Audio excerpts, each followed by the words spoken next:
대단하십니다. 연일 대한애국당 이제 뭐 이게 뭐라 그러죠? 발동기에 발동이 되는 것 같이 지난번 우리 외국정책전략연구원 개원식부터 연달아 있는 집회 또 각 서명대 어제 강원도 강릉 집회까지 많은 행사들을 지금 하고 있습니다. 오늘은 특히 우리 대한민국의 수도 서울 또 대한민국 인구의 가장 많은 인구 국회의원수가 또 가장 많은 경기도 또 인천은 배신자가 좀 많아요.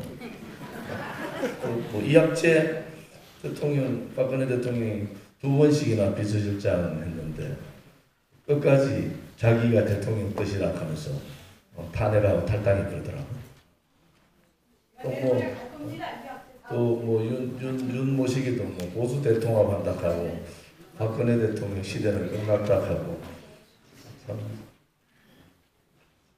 그게 여러분들이 볼 때는 이제는 좀 이게 큰 벽이 아니라고 생각하시지 않습니까?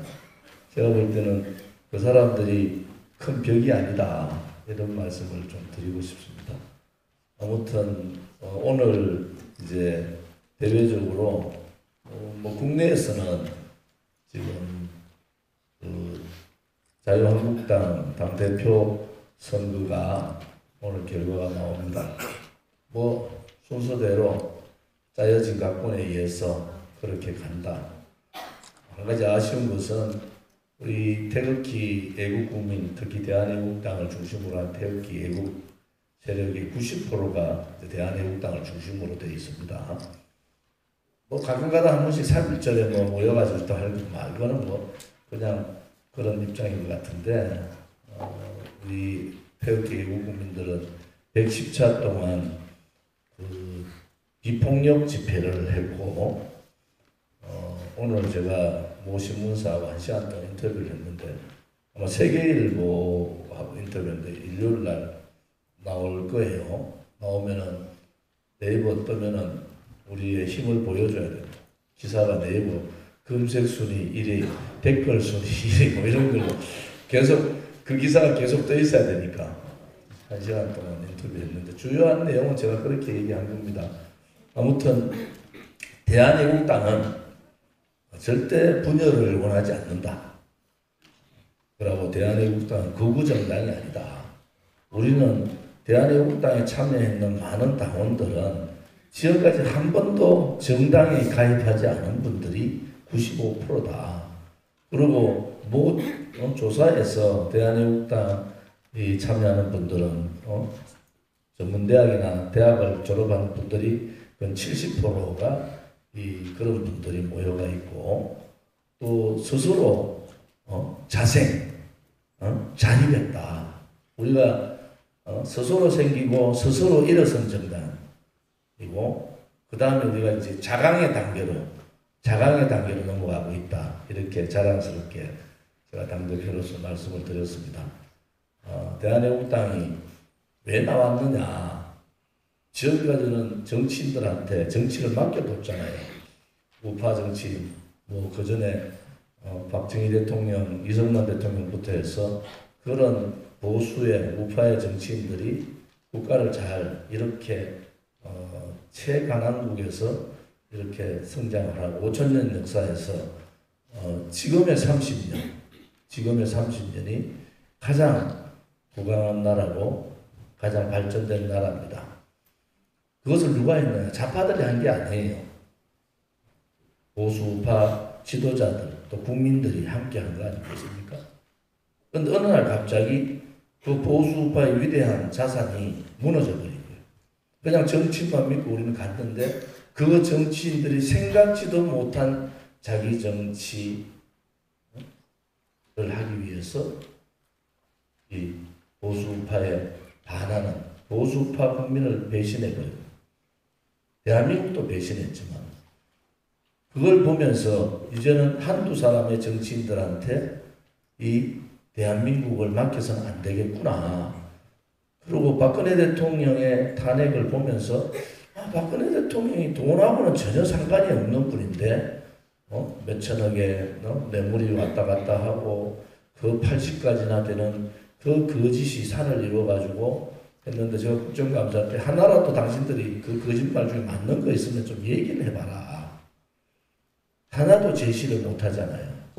대통령께서 얼마나 답답했으면은 거짓이 산을 이뤘다고 얘기해요. 그러한 상황들을 보면서 만들어진 게 대한애국당이에요.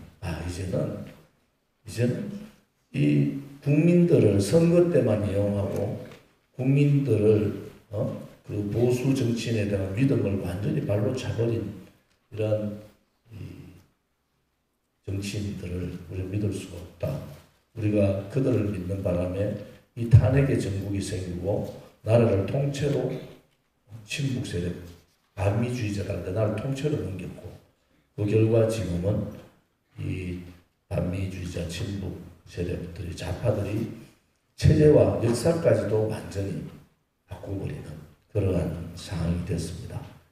그런 생긴 정당이 대한애국당입니다. 최초로 아스팔트 정당이 생겼고 그 분 한 분 한 분의 열정이나 그 애국심 또 당에 대한 애당심 우리 당도 여러분 아시다시피 얼마나 우여곡절이 많았습니까? 제가 그랬어요. 김진태 의원이 그 대구 집회가 연설에 난리가 났던데 그 3,000명도 갔는데다.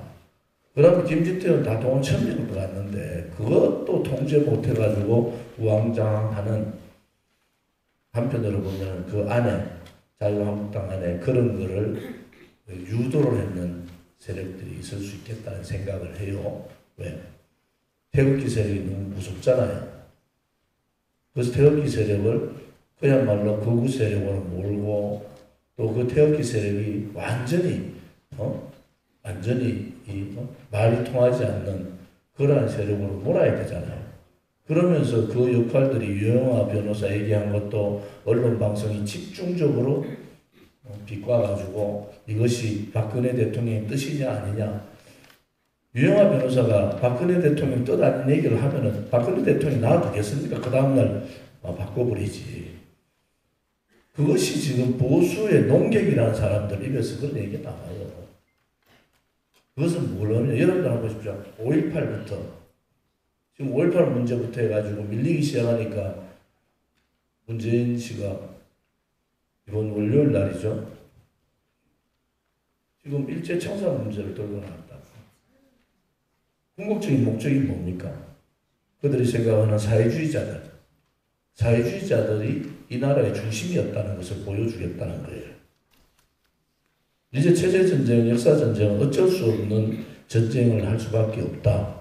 그들이 전쟁을 걸었고 그들이 대한민국, 이 위대한 대한민국을 잘못된 나라로 몰아버렸고 또 저들같이 1년 9개월 만에 나라가 다 망한 상황이 되니까 이제는 대한애국당과 같이 그것을 가진 분들이 새로운 정당, 새로운 우파 정당, 새로운 정치 질서 그리고 정말 흔들리지 않는 대한민국의 헌법적 가치를 다시는 흔들지 못하는 그러한 상황을 만들어야 된다라는 것이 대한애국당 당원들이 했던 얘기고 제가 오늘 기자회견하면서 했습니다.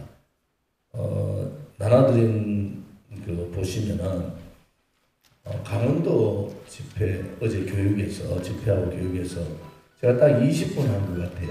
20분 동안 제가 생각하는 지금의 한국 상황 그리고 우리가 왜 이렇게 태극기를 들고 끝까지 투쟁을 해야 되는가? 우리가 태극기를 놓아버리면 어떤 상황이 오는가? 이런 부분에 대해서 제가 20분에 걸쳐서 했는데 같은 얘기를 반복을 하지 않았습니다. 영상을 통해서 여러분 제가 나눠드린 그 지금 프린트물을 하고 오늘 영상을 보시고 집에 가서 프린트로 정리를 했어요. 2장. 그걸 꼭 읽어보시고 이제 우리가 이론부장이 이 체제 역사 전쟁이 왜 이렇게 중요하고 자유한국당이 이렇게 바보 같은 짓들을 하고 있구나. 자유한국당이 누가 대표가 되든지 간에 이 체제 역사 전쟁을 비껴가는 순간에 대한민국의 이 자유민주주의 시장경제는 무너지고 우리나라는 사회주의로 갈 수밖에 없다. 이런 말씀에 대해서 오늘 영상을 통해서 얘기를 좀 하겠습니다. 오늘 제가 마치고 나면 이제 사무국장님이나 사무총장님이 당무 얘기하시고 이주천 외국 전략연구원장님이 이 지금의 체제에 대한 이념에 대한 여러 가지 사항들을 설명을 하실 겁니다. 오늘 유익한 이 결전을 두고 있는 전야제잖아요. 3.1절 결전을 두고 있는 전야제인데 지금 보니까 뭐 경남도 버스가 20대 좀 난리가 났습니다. 대구도 버스 15대 해가지고 좀 하니까 아무튼 수도권이 대대적인 이 3.1절 구국투쟁, 태극기 구국투쟁. 그래서 이제 오늘 좋은 말씀하셨는데 우리가 태극기 집회가 아니다 이제 서울역 태극기 구국투쟁이라는 용어로 좀 바꾸어서 서울역 태극기 구국투쟁, 나라를 구하는 투쟁이다 그런 말씀이죠. 오늘 유익하게 교육이 되고 우리의 정신무장 오늘 다시 한번 또 갖추는 그러한 자리가 되기를 바라겠습니다. 감사합니다.